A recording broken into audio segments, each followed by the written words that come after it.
अस्सलाम वालेकुम। सत बिस्मिल्ला जी आया नूं पंजाबी चैनल दे उत्ते।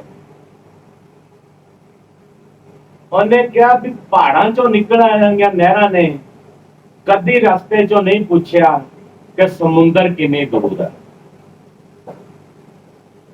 गल करन दा मकसद यह है कि जे तुसी जिंदगी बदलनी है ना तो उहदे च तुहानूं वक्त नाल ते हालात नाल लड़ना पैना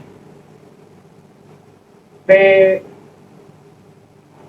बंदियां नूं समझना पैना है कि बंदे किवें दे। क्योंकि जे तुसी रश दे विच रश दा सहारा लैके चलोगे ना तुहानूं रश हिम्मत ते देगा,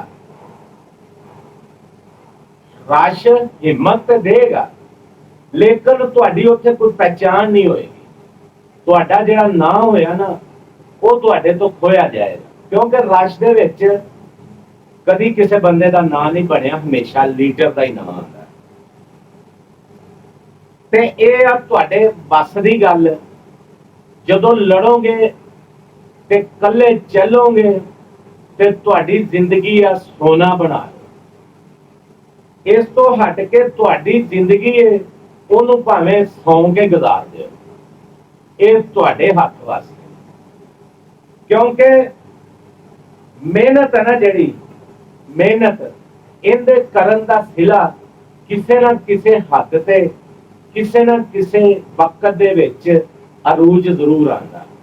ये मेरी गल याद रखा जो ते पल्ले बन लिया।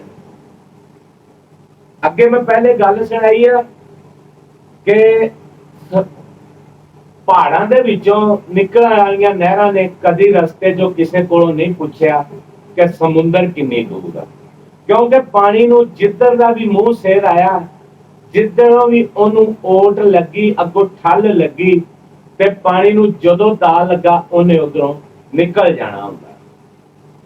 गल करन दा मकसद यह है हमेशा अपनी मेहनत करो, मेहनत करके अपने आप का नाम बनाओ, अपनी कामयाबी बनाओ, ताकि तुहानूं भी किसी को पूछना ना पवे कि समुंदर किन्नी दूर है।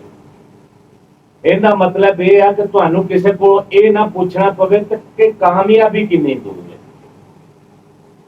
मेहनत करना इंसान का वैसे भी फर्ज है, हक भी बनता है। हसते रहो ते बसते रहो। सत बिस्मिल्ला जी आया नूं साडे चैनल ते जिहड़ियां भरावां ने चैनल नूं सबसक्राइब नहीं किया वो भी चैनल नूं सबसक्राइब कर लो, ताकि आउण वाली हर कहानी मज़ाहिया कहानी ते जिहड़ियां सबक ने उन्हां दीयां फिल्मां तुहाडे तक पहुंचदियां रहन। सदा सुखी रहो, बसते रहो।